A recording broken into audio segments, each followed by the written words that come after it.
La Banque centrale du Nigeria a décidé de mettre fin à la segmentation du marché d'échange, unifiant ainsi le taux d'échange du Naira.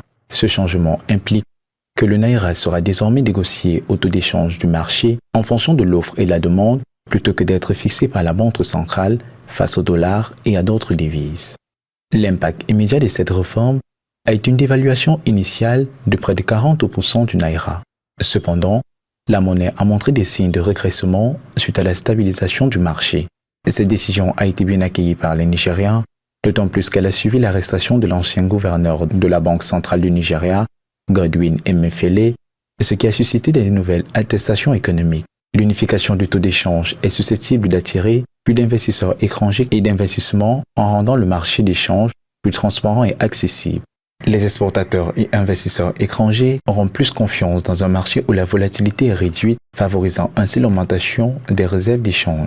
Dans un pays fortement dépendant des importations, la dévaluation du Naira affectera les prix des biens importés, notamment les produits de première nécessité comme les aliments, les médicaments et le carburant.